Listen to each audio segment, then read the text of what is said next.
Subscribe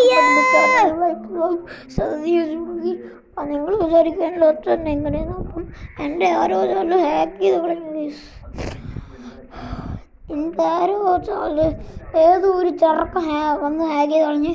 അത് യൂട്യൂബാണോ hack ചെയ്തത്, ചെറുക്കന്മാരാണോ hack ചെയ്തതെന്ന് നമുക്കറിഞ്ഞൂടാ. അതുകൊണ്ട് ഞാൻ എൻ്റെ മറ്റേ ഞാൻ ഏത് ചാനൽ അയക്കുന്നതെന്ന് പറയാം. ടി വിയിൽ ആ ചാനൽ കിട്ടും. ഞാൻ മറ്റേ 64 കൂടുള്ള 64 സബ്സ്ക്രൈബുള്ള യൂട്യൂബ് ചാനലാണ് ഹാക്കായി പോയത്. അപ്പോൾ അത് ഏതോ ഒരു ചെറുക്കനാണ് ഹാക്ക് ചെയ്തത്. അപ്പോൾ നിങ്ങളെല്ലാം സപ്പോർട്ട് ചെയ്യണം. ഇനി ഞാൻ ആ ചാനൽ കിട്ടില്ല ഗൈസ്. ഫോണിൽ വേണമെങ്കിൽ ടി വി കിട്ടും, പക്ഷെ ടി വിയിൽ കാണാൻ പറ്റും. പക്ഷെ സബ്സ്ക്രൈബർ ഇല്ലായിരിക്കും. സബ്സ്ക്രൈബർ നിങ്ങൾക്ക് ചെയ്യാൻ പറ്റില്ലല്ലോ. അതുകൊണ്ട്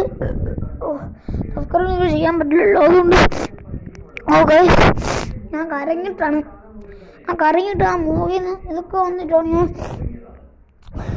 അപ്പോൾ ഞാൻ അഭിനയിക്കുമല്ല, ഞാൻ ശരിക്കും പറയുന്നത്.